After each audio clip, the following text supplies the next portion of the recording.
ব্রিটিশরা যে আইন করেছে ওই আইন দিয়ে কিন্তু আমাদের ফ্যাসিস্ট সরকার যেরকম আমাদের জনগণকে দমিয়েছে, বিভিন্ন আপনার পলিটিক্যাল পার্টিকে দমিয়েছে, সেই আইনই এখন বলবৎ। সব কিছু আপনার ব্রিটিশ মানে কলোনিয়াল মাস্টারের আইন নিয়ে আপনি এখন কিভাবে আশা করেন যে আপনার এই যে আমাদের অ্যাক্টিভিটিগুলো আমাদের ইয়েগুলো ভালো হবে? আইন শৃঙ্খলা রক্ষাকারী বাহিনী যারা, তারা কি আসলে পুরোপুরি সংস্কারের মধ্যে দিয়ে যেতে পারেনি বা তাদেরকে কাজে লাগানো যাচ্ছে না এখনো পর্যন্ত? যদিও 100 দিন পার হয়েছে সরকারের মাত্র, তারপরও কি তাদের কাছ থেকে যেই মানে সেবা পাওয়ার কথা বাংলাদেশের মানুষের, সেটা কি তারা পেতে সক্ষম হচ্ছে নাকি কিছু ঘাটতি রয়ে গেছে এখনো? এটার উত্তরে আমি বলবো অত্যন্ত দুঃখজনক। আমরা দুবার স্বাধীনতা পেয়েছি।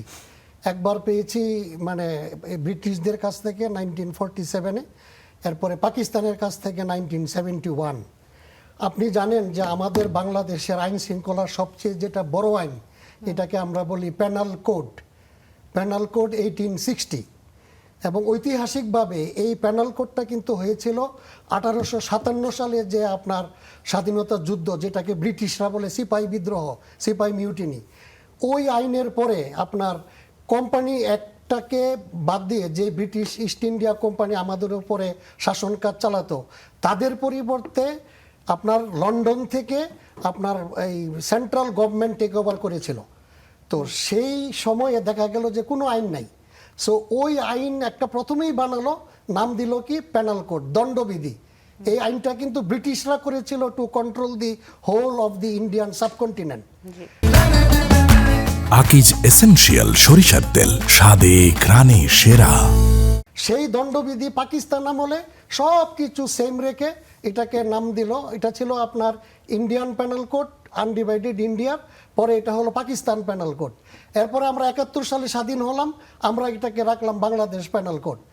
তো এই পেনাল কোডেরই তো আপনার অনেক বড় সংস্কার প্রয়োজন, কারণ ব্রিটিশরা যে আইন করেছে ওই আইন দিয়ে কিন্তু আমাদের ফ্যাসিস্ট সরকার যেরকম আমাদের জনগণকে দমিয়েছে, বিভিন্ন আপনার পলিটিক্যাল পার্টিকে দমিয়েছে, সেই আইনই এখন বলবৎ। এবং ওইটারই আপনার এই যে 1860, এটার পরে এই আইনটাকে বলবৎ করার জন্য পুলিশ অ্যাক্ট 1861, সেই আইনে পুলিশ চলছে। তারপরে আপনার এই ক্রিমিনাল অ্যাক্টিভিটি দূর করার জন্য সিআরপিসি 1898।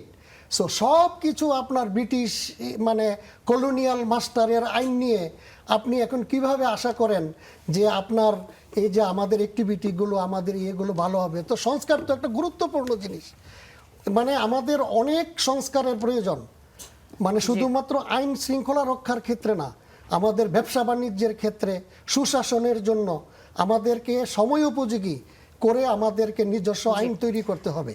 সো এটা অত্যন্ত গুরুত্বপূর্ণ প্রশ্ন আপনি করেছেন, এবং আমি নিশ্চিত আমাদের জাতীয়তাবাদী সরকার এবং বিরোধী দল তারা চান যে সবকিছুতে যেন সংস্কার হয়।